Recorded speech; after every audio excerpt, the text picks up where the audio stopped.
Agora na FM Padre Cícero, dicas de saúde. Bom dia meus irmãos, minhas irmãs. Dicas de saúde chegando para você viver melhor na sua FM Padre Cícero, que educa e evangeliza. Nesse tempo de advento, tempo maravilhoso, né? Tempo de preparação para a segunda maior festa cristã, que é o Natal, e a esperança cristã da segunda vinda de Jesus, promessa dele e do Pai.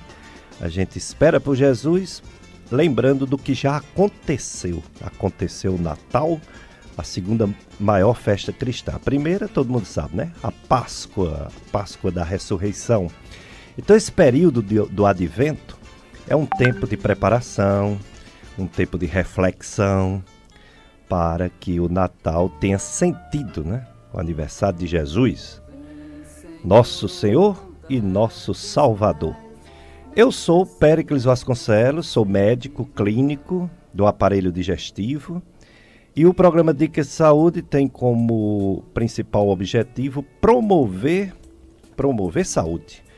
Bons hábitos de vida, higiene pessoal para evitar doenças, alimentação rica em fibras, cereais, grãos e pouca gordura, pouco açúcar, né? Tirar os vícios mais prejudiciais à saúde, como o cigarro, diminuir o álcool, outras drogas. Exercícios físicos, se movimente, exercício físico para todos, dependendo da limitação de cada um. E sempre a gente traz alguém para nos dar informações importantes sobre a evolução da medicina. A medicina, que é uma ciência em movimento, né? Muitas descobertas, evolução rápida, e que a gente sempre vai atrás assim, de alguém que seja especialista no assunto para nos falar desses avanços da medicina. Hoje está aqui conosco um médico, Dr. Demóstenes Leite Costa. Dr. Demóstenes Costa, ele é médico pela Faculdade de Medicina de Barbalha, FAMED, UFC, que hoje é o UFCA, mas na época dele era o UFC. Ele é da primeira turma da Faculdade de Medicina de Barbalha.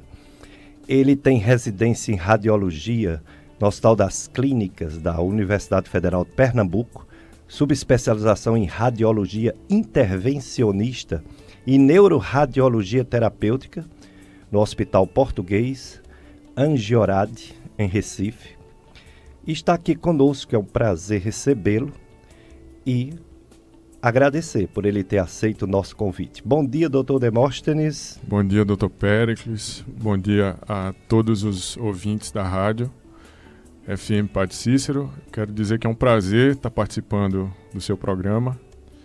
Ainda mais lembrando que o senhor foi um estimado professor na minha época de faculdade e espero poder contribuir com o programa. Foi a primeira turma da Faculdade de Medicina de Barbalha, uma turma especial, uma turma que esperou muito para funcionar o curso. Aliás, uma turma que fez o curso funcionar. Eu lembro muito bem que eu recebi visita de alguns alunos para que eu me inscrevesse para ser professor dessa faculdade, que eu nem sabia que ia ter concurso. E um grupo de alunos me visitaram e pediram para que eu fizesse o concurso. Quer dizer, eles se movimentaram e fizeram acontecer a Faculdade de Medicina de Barbalha, com reuniões com prefeito, com vereadores, né, com reuniões em Fortaleza, com a UFC, Universidade Federal de Ceará. E hoje o curso está consolidado, com muitos médicos espalhados pelo Brasil todo e com uma reputação, uma prestação de serviço de deixar orgulhoso qualquer professor, né, que foi professor desses alunos. O Dr. Demóstenes Costa é um exemplo. Ele foi para um lado da medicina que é presente e futuro, né? É mais futuro do que presente. E no passado nem tinha. A radiologia intervencionista, ele vai falar tudo como é esse trabalho dele, tudo que ele faz. Ele tem, inclusive, um colega, né? Como é o nome do médico que trabalha com você no Hospital São Vicente de Paula? Santo Antônio tem o Dr. José Júnior José Júnior. Trabalha comigo na parte de neurointervenção. Na parte de neuroradiologia terapêutica. E no São Vicente tem um colega também, o Dr. Paulo César. Paulo César. Isso, que faz também a parte de procedimentos viscerais, né? Pronto. A gente depois vai explicar um pouquinho o que é. Isso. E falar em Paulo, está aqui conosco o Paulo Sérgio. O Paulo Sérgio é o nosso operador de som, nosso controlista e também acumulando a função de telefonista. Você pode ligar 3512-2000 e tirar suas dúvidas sobre radiologia, sobre tudo que o Dr. Demóstenes Costa vai falar. A especialidade dele é de suma importância nos dias de hoje e ele vai falar sobre cada procedimento, seja para descobrir uma doença, seja para tratar algumas doenças. Pois é. E vamos começar, então. Vamos logo perguntar ao Dr. Demóstenes Costa o que significa, primeiro, radiologia. Segundo, radiologia intervencionista. Tá certo. É um termo um pouco diferente que as pessoas não estão ainda muito habituadas, né? Mas a radiologia intervencionista, ela é uma subespecialidade da radiologia. Então, a radiologia é uma especialidade médica onde, através de aparelhos, seja aparelho de ultrassonografia, tomografia, ressonância, radiografia, o médico ele consegue chegar a um diagnóstico para uma determinada doença, ou seja, através dos aparelhos de imagem. A radiologia intervencionista seria uma subespecialidade da radiologia, em que a gente realiza procedimentos de forma minimamente invasiva, que são procedimentos geralmente por punção, não tem corte, não tem sutura, costura, e esses procedimentos eles são guiados por métodos de imagem, seja o raio-x, seja ultrassom, seja tomografia, seja angiografia. Então, basicamente isso, é uma subespecialidade da radiologia. Antes de fazer a radiologia intervencionista, o profissional médico, depois de formado em medicina, ele faz primeiro a residência médica em radiologia, né? Isso, exatamente. Esse é um dos caminhos, né? É o caminho mais comum. Então, você faz a residência em radiologia, que são 3 anos, e na sequência você faz a residência de radiologia intervencionista, que são mais 2 anos. Então Exatamente você pode isso. ir direto para a radiologia intervencionista? Não, não é possível. Sem ter, tem os cursos de pré-requisito. Ou você vai para a radiologia intervencionista a partir da radiologia, ou seja, você faz a residência em radiologia e depois vai para a intervenção, ou neurocirurgia ou cirurgia vascular. São as 3 especialidades que dão acesso à radiologia intervencionista. Muito bem, então hoje a gente vai saber tudo sobre radiologia, radiologia intervencionista e também essa subespecialidade neuroradiologia terapêutica. Fale logo, doutor Demóstenes, o que é essa neuroradiologia terapêutica? Olha, a neuroradiologia terapêutica é uma área específica da radiologia intervencionista, uma área de atuação específica para as doenças, sobretudo vasculares cerebrais. Então, a neuroradiologia terapêutica, ela trata de aneurismas, ela trata de AVC, ela auxilia no tratamento de alguns tumores também. Então, é uma área direcionada para o tratamento das patologias vasculares cerebrais. Muito bem, então hoje a gente vai saber tudo sobre radiologia e radiologia intervencionista com o Dr. Demóstenes Leite Costa. Como eu falei, o Dr. Demóstenes é um médico que se formou na primeira turma do curso de Barbalha da FAMED, UFC, na época UFC, Universidade Federal do Cariri. E aí, depois de formado, o Dr. Demóstenes foi fazer radiologia em Recife, a residência, no Hospital das Clínicas, Universidade Federal de Pernambuco. Aí depois a subespecialização em radiologia intervencionista e essa neuroradiologia terapêutica. E aí vem os procedimentos que ele faz, né? Diversos procedimentos que ele vai falar Por exemplo, embolização de aneurisma cerebral. O aneurisma cerebral, ela é uma coisa assim que, se não for tratado, pode acontecer um desfecho trágico. E ele faz esse tratamento. Aliás, embolização de várias outras regiões do corpo.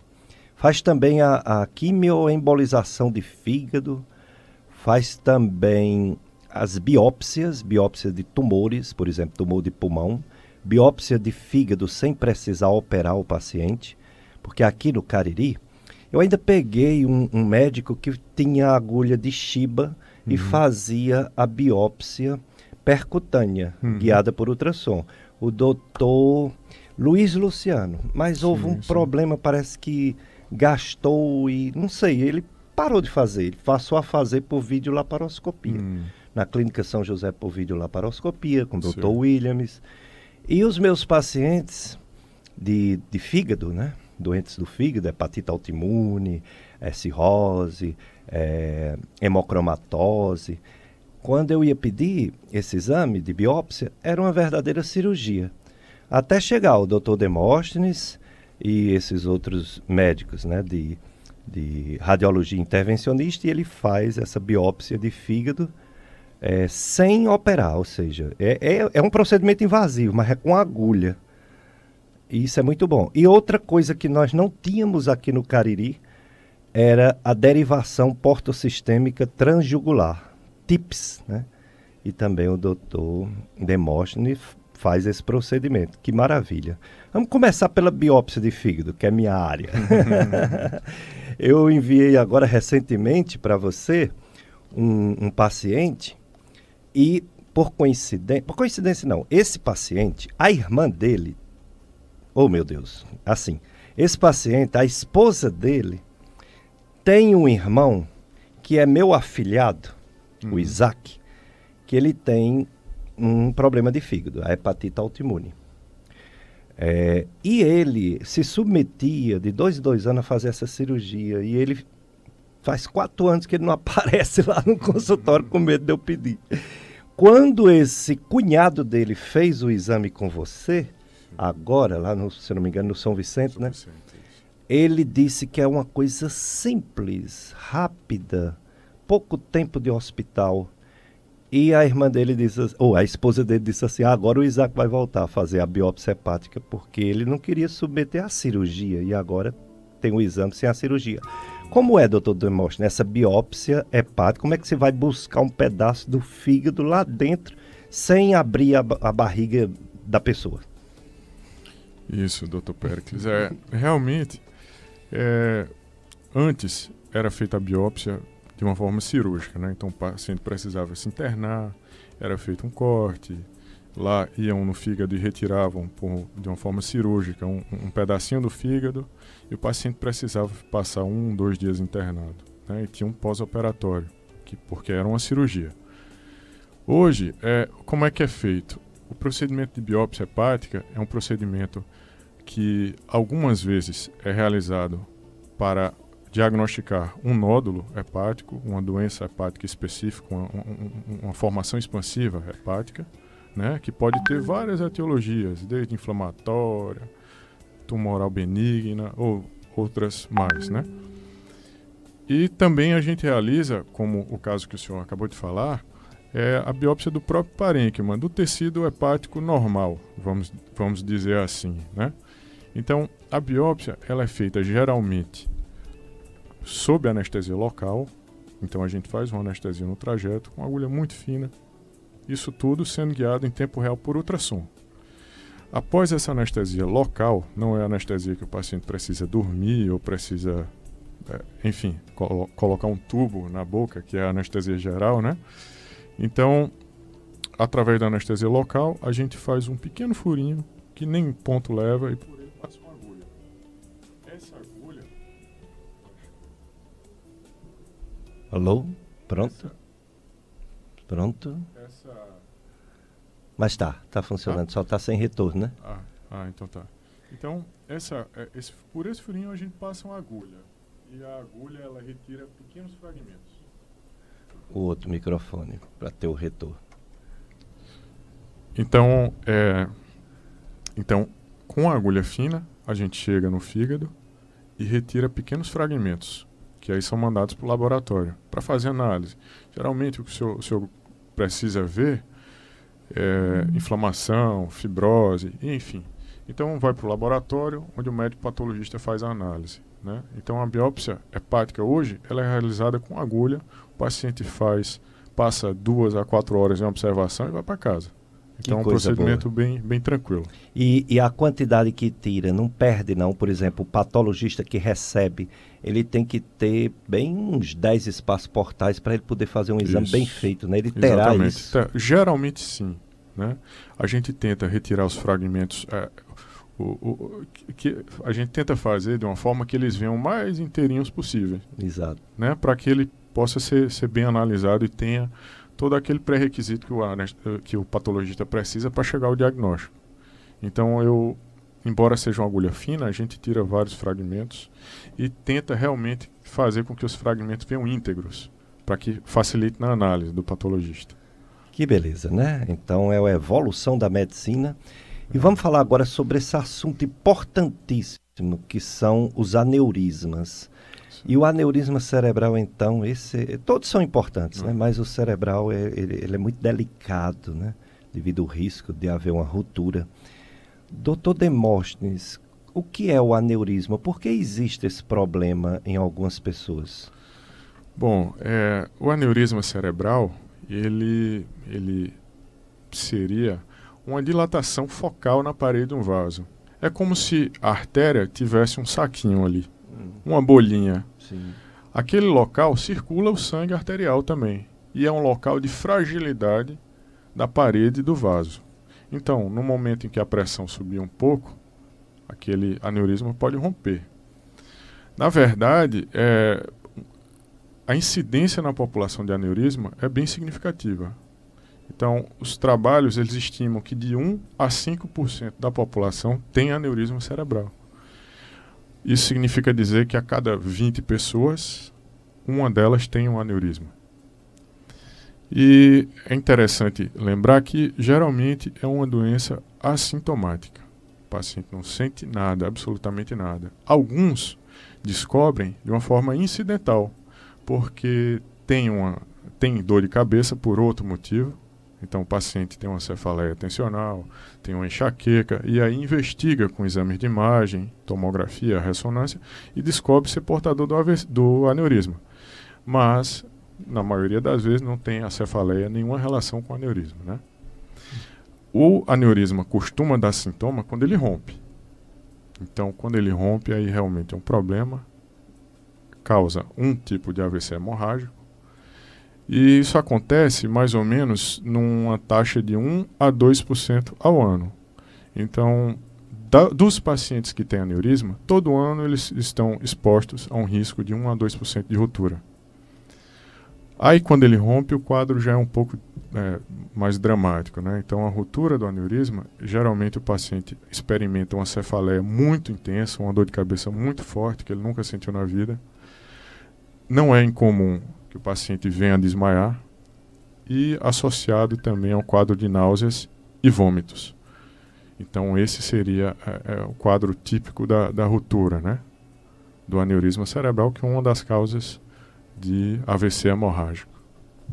E essa embolização, que é um tratamento para o aneurisma cerebral, ele pode ser feito tanto preventivo, ou seja, o paciente ainda não tem sintomas, descobriu por acaso o aneurisma cerebral, ou é só quando ele já rompe? Isso. Na verdade é o seguinte, o aneurisma, antigamente, quando a gente descobriu um aneurisma que não era roto e era um aneurisma pequeno, a gente acompanhava. Mas a gente começou a ver que uma significativa parte dos aneurismas rotos, eles eram bem pequenos. Então hoje, qual é a conduta? Um aneurisma cerebral que é diagnosticado, sempre que existe possibilidade de tratamento, a gente trata. Então, seja íntegro, seja roto, e é melhor, obviamente, ser tratado antes de romper, porque aí não vai ter toda a complicação de um sangramento intracraniano, né? Um sangramento na cabeça. Dicas de saúde para você viver melhor. Estava olhando aqui o pessoal que acompanha, né, nas redes sociais as nossas divulgações do programa. Incrível como despertou a curiosidade dos... Como é que a gente chama? Quem acompanha redes sociais, eu esqueço os nomes. Internautas. Os internautas, né? Com a participação maciça dos internautas acompanhando os procedimentos que o Dr. Demóstenes faz, tanto no Instagram quanto no Facebook. É isso aí. E esses aneurismas, ele pode dar em outras partes do corpo, Dr. Demóstenes? Olha, Dr. Péricles, os aneurismas eles podem surgir em qualquer lugar. Podem surgir nas artérias e também no sistema venoso. Então nós temos, da mesma forma que nós temos aneurisma cerebral, nós temos aneurisma esplênico, aneurisma de artéria hepática, aneurisma de aorta, aneurisma de artérias renais. Então ele pode acontecer em todo o corpo. E esse da artéria aorta, ele quando rompe é uma emergência médica que, se não for feito algo urgente, o paciente vai à morte, não é isso? Isso, exatamente. No caso dos aneurismas de aorta, né, os mais comuns são de aorta abdominal. No caso de uma ruptura, realmente é uma emergência médica. Então, tem que ser tratado porque a taxa de mortalidade é altíssima. É verdade. E outro procedimento que o Dr. Demóstenes faz no caso de diagnóstico. Ele precisa, como ele falou, a biópsia do fígado, mas também ele faz biópsia de lesões. Por exemplo, a pessoa está com um nódulo no pulmão. Pode ser um tumor maligno ou é uma sequela porque já teve contato com o bacilo da tuberculose. Como fazer para chegar nesse nódulo? Como é o procedimento parecido com a biópsia hepática ou é diferente? Bom, na verdade, a técnica é semelhante, né? Então a gente só expande para um órgão ou para o outro, mas o que é que diferencia? Basicamente é o seguinte: o pulmão, geralmente a biópsia hepática a gente faz guiada por ultrassonografia, porque o fígado é um órgão sólido e a gente tem uma excelente visão através da ultrassonografia, a gente guia em tempo real. No pulmão, a gente se utiliza da tomografia, que é o melhor exame para diagnosticar as doenças pulmonares.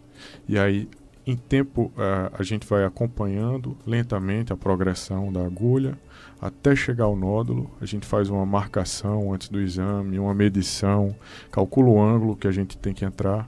E a punção ela é feita, então, guiada por tomografia. Isso seria basicamente o que iria mudar, né?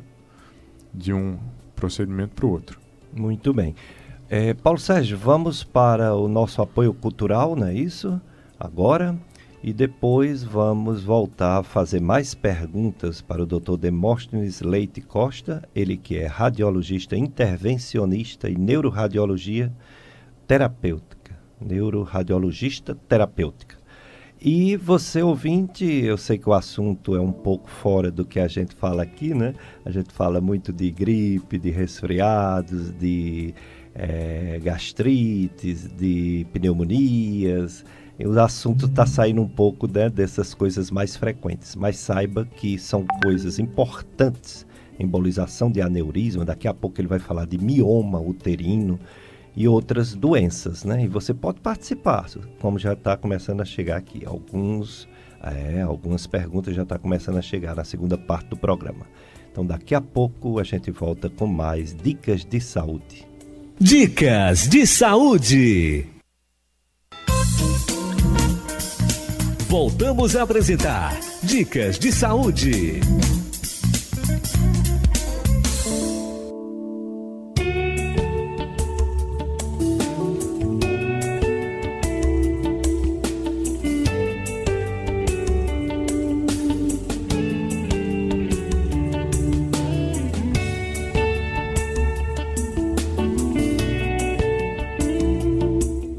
Dicas de saúde na sua FM Padre Cícero, que educa e evangeliza nesse tempo maravilhoso de advento, né? Lembrança do que já aconteceu, Natal, esperança do que vai acontecer, a segunda vinda de nosso Senhor e Salvador Jesus Cristo. E o pessoal participando, né? A A dona Maria de Lourdes, ela mandou alô, ela é da Vila Santo Antônio, parabeniza o programa Dicas de Saúde e deseja a todos um Feliz Natal. Para você e sua família também, dona Maria de Lourdes. Tem um áudio, Paulo Sérgio, vamos ouvir? Olá, bom dia, Péricles. Desejo um alô especial a você, a todos desse programa. Também desejo um Feliz Natal, cheio de realizações, paz e tudo quanto for bom para você, toda a sua família, todos que fazem essa rádio maravilhosa, ao Antônio Luiz e família, a Cláudia Araújo também, Elaine Rodrigues, Vila Mirage. Oh, Elaine, ainda sentindo muito a perda de nossa amiga, dona Mocinha, né? Dona Maria de Freitas, dona Mocinha, que faleceu, era um ouvinte desde o primeiro programa Dicas de Saúde, em 1996. E a gente ainda de luto pela perda de dona Mocinha da Vila Mirage, Caririaçu. Um abraço para todos vocês da Vila Mirage e para a sua família, viu, Elaine? Já a Nathalie, do bairro Franciscano, ela pergunta para o doutor Demóstenes Costa se uma ansiedade, um estresse grande pode causar um aneurisma cerebral, doutor Demóstenes. Bom, Nathalie, não é isso? Nathalie, na verdade, assim, não, essa é uma pergunta até comum. Não existe uma correlação direta entre a ansiedade e o aneurisma cerebral. Entretanto, existem alguns fatores de risco que a gente pode evitar e que estão relacionados ao surgimento e à ruptura de um aneurisma cerebral. No caso, a pressão alta é um fator de risco. O tabagismo é um fator de risco, assim como também o alcoolismo. Então são os 3 fatores de risco evitáveis.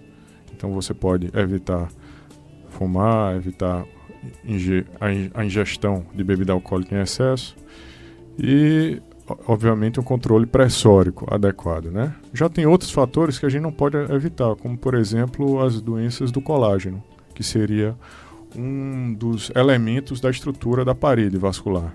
Então, às vezes, uma parede ela é fraca porque os componentes dela são mal formados ou deficientes. E isso aí predispõe à formação do aneurisma, mas isso aí não é um fator de risco evitável.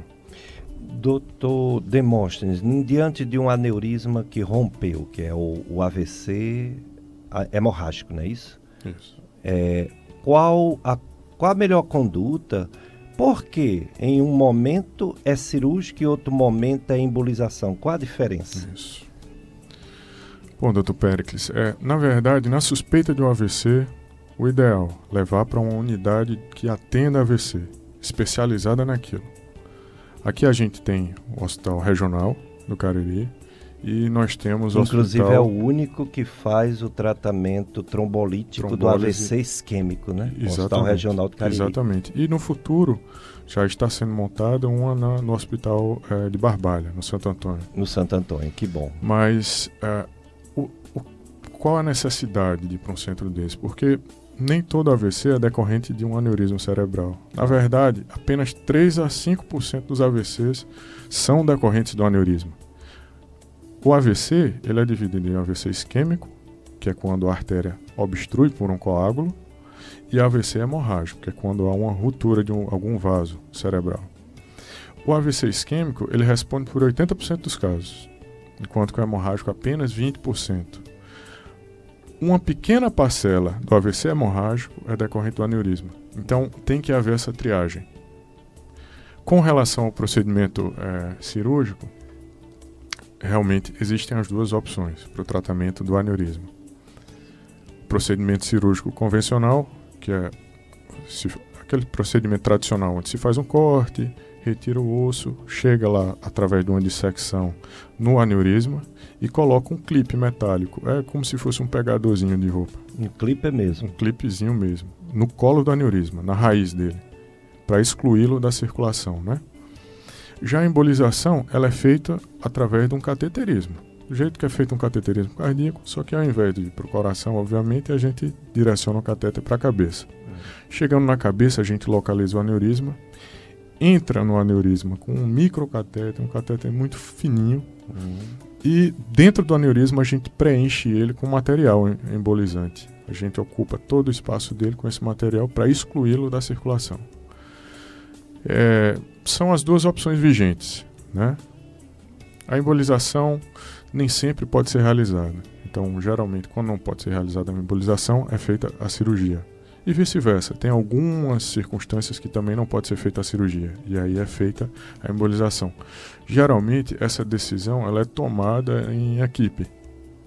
Com o pessoal da neurocirurgia, geralmente a gente discute os casos e vê qual é a melhor opção para aquele caso específico do paciente. Mas nos AVCs hemorrágicos outros, que o aneurisma só é uma pequena parte, não se faz embolização nos outros AVC hemorrágicos?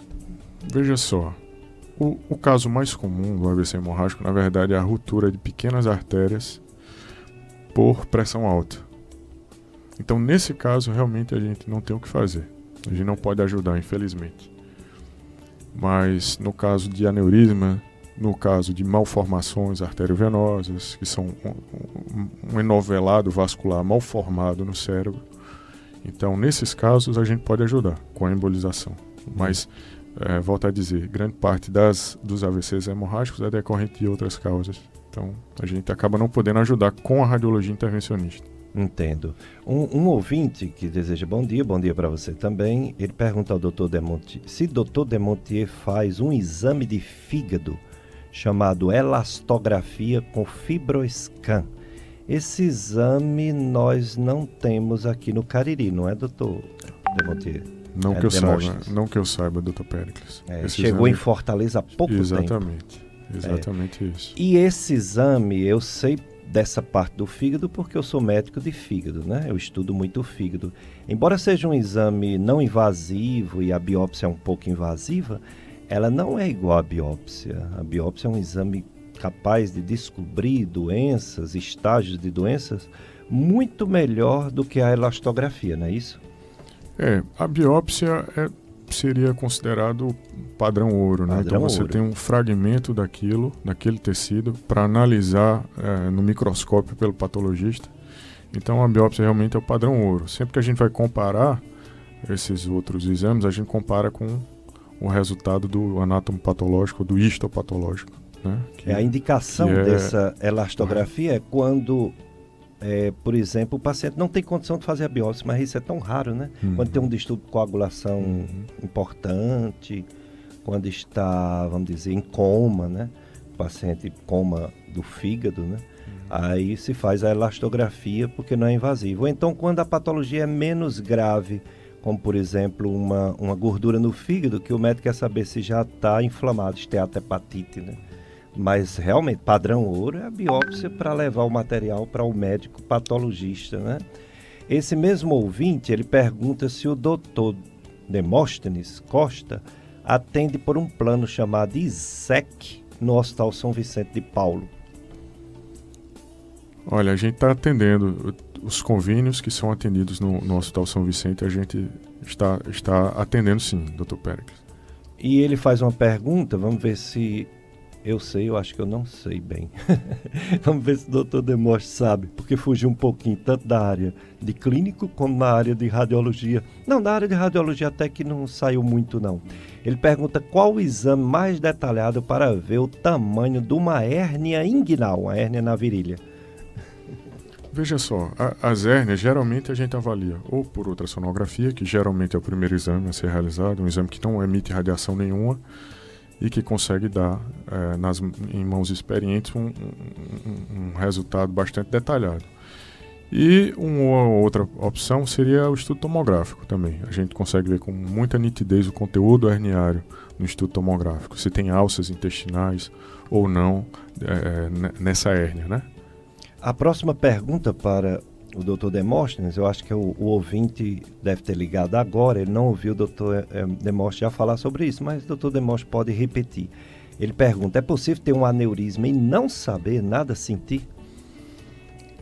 É uma boa pergunta, realmente. Veja só, 1 a 5% da população tem um aneurisma cerebral e não sente absolutamente nada na maioria das vezes. Então, é um número bastante significativo. Se a gente, trocando em miúdo, seria a cada 20 pessoas, uma tem um aneurisma e não sabe que tem. E, usualmente, geralmente, o aneurisma é completamente assintomático. A pessoa não tem nenhum sintoma. Muitos têm uma dor de cabeça, mas na maioria das vezes não tem relação direta com o aneurisma. Essa dor de cabeça vai ser o meio que ele vai investigar e, de repente, vai encontrar. Vai ser um achado incidental, não tem relação de causa e efeito. Muito bem. Agora, assim, um outro procedimento que o Dr. Demóstenes faz me chamou muita atenção, porque o mioma no útero é muito comum, as mulheres têm muito miomas, e a maioria não precisa nem se preocupar, eles são pequenos, né? Eles são pequenos, eles raramente evoluem, raramente cresce muito, raramente sangra, mas pode acontecer tudo isso, né? Crescer, sangrar, complicar. Aí tem também embolização de mioma uterino, doutor Demóstenes? Isso, doutor Péricles. Como o senhor falou, a incidência é altíssima de mioma na população feminina, né? Então é muito comum. Entretanto, a minoria deles causa algum problema para a mulher. Geralmente ele não causa sintoma, não causa nenhum problema maior. E a história natural dele costuma ser, depois da menopausa, ele involuir, ele regredir. É muito comum isso acontecer. Nos casos de miomas sintomáticos, então aí tem uma série de opções terapêuticas. Geralmente se começa com terapia medicamentosa. Algumas vezes é possível, é necessário se realizar cirurgias que podem ser miomectomia ou a histerectomia, que seria a retirada apenas do mioma, ou a retirada do útero como um todo. Isso no caso de sintomas, né? Geralmente esses pacientes, eles têm um sangramento menstrual excessivo, muitas vezes têm anemia, às vezes alguns sintomas decorrentes da compressão do útero na bexiga, por exemplo, ou em outros órgãos. O paciente começa a fazer xixi, a paciente com frequência, muita frequência. Então, o que indica o tratamento do mioma são os sintomas. E a embolização é uma opção ao tratamento, que é uma opção minimamente invasiva, é feita através também de um cateterismo, é uma punção arterial que é feita na virilha, na região da virilha da paciente, e a gente consegue cateterizar a artéria do útero e chegar exatamente na artéria que nutre o mioma. Chegando lá, a gente vai ocluir essa artéria, e essa oclusão faz com que o mioma comece a involuir, porque não está chegando nutriente pela corrente sanguínea. E esse mioma começa a reduzir. A gente tem uma expectativa, quando a gente emboliza mioma uterino, de uma redução de cerca de 40% a 50% do volume uterino. Então o útero ele realmente diminui bastante. E uma melhora sintomática em 85% a 90% dos pacientes. Então é um procedimento que tem ajudado muito. Demais. Vale também ressaltar que, caso esses pacientes que não tenham uma boa resposta, eles não têm contraindicação a fazer um procedimento cirúrgico depois, enfim, ou uma nova embolização. Muito bem. Outro lugar que é de atuação do radiologista intervencionista, tumores do fígado. A gente sabe que tumores de fígado tem pelo menos, vamos dizer assim, 2 tipos. Tem um que nasce no fígado, começa no fígado, né? Tem outro que vem de outro órgão e vai para o fígado. É a chamada metástase, né? E quando o paciente não tem um tumor de fígado cirrótico, porque quando ele tem um tumor de fígado cirrótico, dá para fazer o transplante, né? Mas quando ele não tem cirrose, tem um tumor de fígado, ou tem uma cirrose e o tumor de fígado é pequeno, e quando ele vem de fora, quando é que é indicado essa quimioembolização de tumores de fígado, doutor Demóstenes? Certo. Bom, como o senhor falou, a indicação mais comum da quimioembolização hepática seria o tumor próprio do fígado, primário mesmo, sobretudo nos casos de cirrose, e pacientes que não são candidatos a uma terapia curativa, como é o caso do transplante, como é o caso da ressecção. E também existe uma técnica que chama-se ablação, que seria queimar o tumor, né, através de uma punção. A quimioembolização, Dr. Péricles, ela surgiu da ideia de que esse tumor que é próprio do fígado, no caso do paciente cirrótico, não tem uma boa resposta à quimioterapia sistêmica. Exato.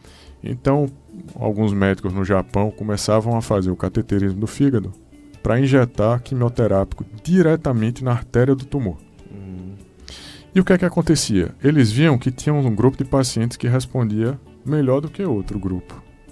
Quando eles investigavam o que havia acontecido, esse catéter que eles tinham deixado, eles deixavam fazendo uma infusão lenta, deixavam o catéter na artéria. Então ali, aquela artéria às vezes trombosava. Então quando a artéria ocluía, junto com o quimioterápico, após a injeção do quimioterápico, a resposta era melhor. Sim. Então, o racional do procedimento é a gente injetar o quimioterápico junto com partículas e a gente promover um efeito duplo. A gente consegue injetar bastante quimioterápico local, que não tem muito efeito sistêmico, mas tem um efeito muito forte no tumor, porque é na própria artéria que nutre o tumor. E, ao mesmo tempo, a gente oclui esses ramos que nutrem o tumor. Então, o tumor ele sofre de duas formas. Uma, porque deixa de chegar sangue, nutrientes para o tumor crescer, e porque tem uma ação citotóxica do quimioterápico, ação local. Então, esse seria o racional do procedimento de quimioembolização hepática. Muito bem, estamos aprendendo também sobre isso. E tem uma ouvinte, a Zuleide, do bairro Betolândia, ela diz que sente constantemente fortes dores de cabeça e chega a durar dias essa dor de cabeça. Ela pergunta se corre algum risco de ter um aneurisma e se ela vai ter uma cura um dia para essa enxaqueca. O que é que você acha, doutor Demóstenes? Olha, ela tem o risco da população, que a população tem de ter um aneurisma, né? Então todos nós temos estatisticamente um risco de 1 a 5%. Isso é o risco coletivo, né? Mas, na verdade, não que tem essa correlação. Com relação à enxaqueca, ela tem o controle. Então, ela precisa de um acompanhamento médico especializado. E nessa avaliação, o médico vai ver se é necessário algum exame complementar para descartar essa possibilidade e otimizar o seu tratamento, direcionar o tratamento para o que realmente é a sua patologia. Muito bem. Doutor Demóstenes Costa, quais os locais de atendimento? Tanto no sistema público, né, que pode fazer essa cirurgia pelo SUS, ou esse procedimento, ou esse diagnóstico pelo SUS, não é procedimento cirúrgico, é procedimento radiológico. E qual local em que se pode conversar com o doutor Demóstenes, fazer uma consulta? Qual o endereço? Bom, doutor Péricles, eu atendo o consultório no edifício Office Cariri, segundo andar. A clínica chama Clinesp, a sala 211. E a gente atende em praticamente todos os hospitais da região, né? Até no regional, né? No regional a gente presta um serviço. Isso. E São Vicente e Santo Antônio? São Vicente? Sim, São Vicente e Santo Antônio. Na verdade, uma parte dos procedimentos é disponível pelo SUS. Isso. As angiografias diagnósticas. Então, as arteriografias, as angiografias cerebrais, as arteriografias de membros, elas são disponíveis pelo SUS. Uma grande parte dos tratamentos por convênios e particulares. Muito bem. Já a Aureni, do bairro Tiradentes, ela disse que tem um mioma no útero. E há muito tempo atrás ela procurou um médico para fazer a retirada. O médico falou que ela não precisava se preocupar, pois o mioma não causaria câncer e que ela não precisava fazer essa retirada. A Aureni pergunta para o Dr. Demóstenes se é possível ele vir a ter alguma complicação hoje em dia por não ter tirado no passado. Bom, basicamente seria aquilo que a gente falou. Os miomas, na verdade, a história natural deles é de que eles, durante a fase reprodutiva, eles cresçam e depois, após a menopausa, eles venham a regredir, eles evoluem. Essa é a história natural. Na imensa maioria dos casos, não se precisa fazer nada. O que indica o tratamento do mioma é sintoma. Obviamente que existe um pequeno percentual que pode o mioma degenerar e se tornar maligno, mas isso é muito raro, muito raro. Então, certamente, o colega deve estar acompanhando, né, as dimensões. O que chama a atenção às vezes para essa degeneração é um crescimento muito rápido, mas volto a dizer, é algo muito incomum. O comum a regra é o mioma evoluir ao longo do tempo e não causar nenhum prejuízo ao paciente. Doutor Demóstenes, esses exames radiológicos, como angiografia, que é um exame bem moderno, os hospitais têm essa aparelhagem que você possa, como profissional radiologista, intervencionista, atuar? Ou você tem só um serviço que faz esses exames mais complexos? Realmente, a radiologia intervencionista, assim como a radiologia, ela depende muito da tecnologia, de bons aparelhos, de aparelhos com boa resolução.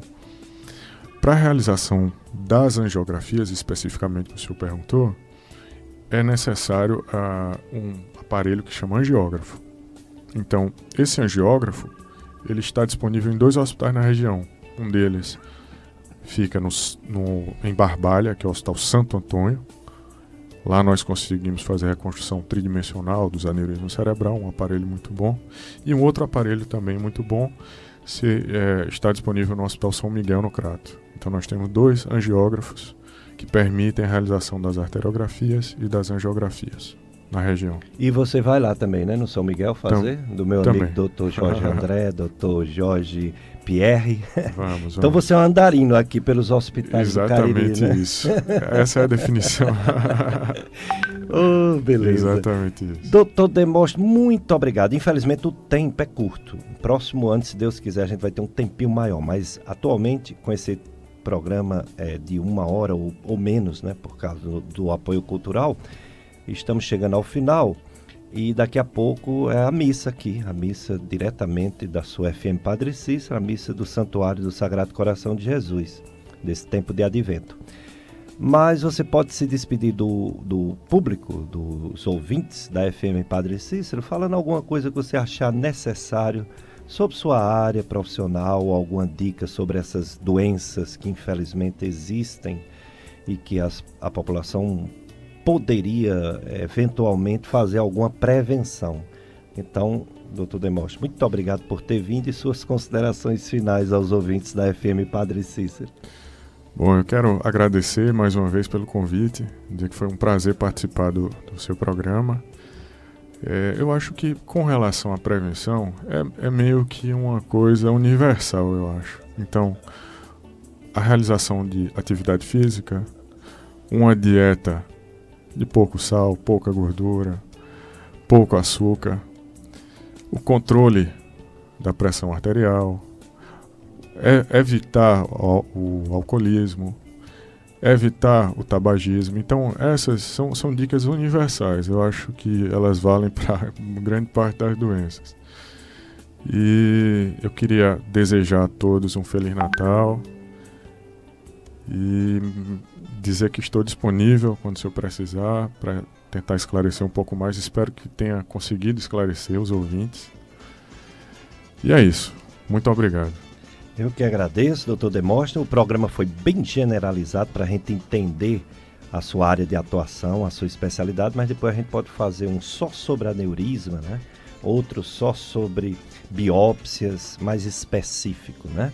Obrigado, Paulo Sérgio, sempre aqui conosco, nos dando esse apoio fundamental para o programa Dicas de Saúde. A sua FM Padre Cícero breve estará em novas instalações.